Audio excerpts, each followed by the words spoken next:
আসসালামু আলাইকুম। সবাই কেমন আছেন? আশা করি ভালো আছেন। বন্ধুরা সবাই আশা করি অবশ্যই ভালো আছেন।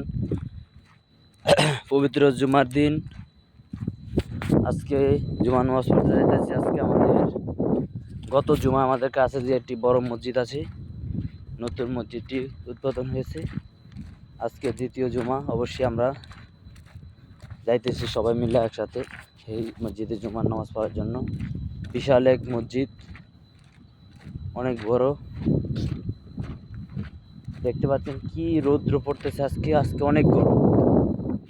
আজকে আমাদের ওমান কাসাবে অনেক গরম পড়তেছে। এখানে দেখতে পাচ্ছেন আমাদের এখানে দেখেন পাহাড়, কত সুন্দর সুন্দর পাহাড় আছে এখানে। আর এক এক পাহাড় বিশাল, দেখতে পাচ্ছেন।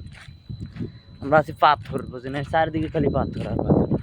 দেখেন যা আছে সব পাথর, পাথর ছাড়া কিচ্ছু নেই। মানে মাটি কোনো নাই বলতে সারে, বেশি অংশ পাহাড় পাথর আর সাগর। আমরা আছি এখন ওমান, আমি কাসাবে আছি। সবাই যারা প্রবাসী আছেন সবাই সতর্ক সহকারে কাজ করবেন। আর বাংলাদেশি ভাই বোনেরা যে প্রবাসে আসতে চান অবশ্যই একটু চিন্তাধারা করে আসার চেষ্টা করবেন।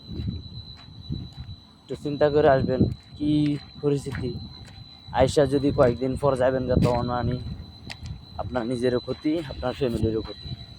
সেই জন্য বলবো অবশ্যই একটু চিন্তাধারা করে তারপরে আসার চেষ্টা করবেন। ধন্যবাদ সবাইকে, ভালো থাকবেন, সুস্থ থাকবেন। একটু ভালো লাগলে একটি লাইক করে দিন। ধন্যবাদ।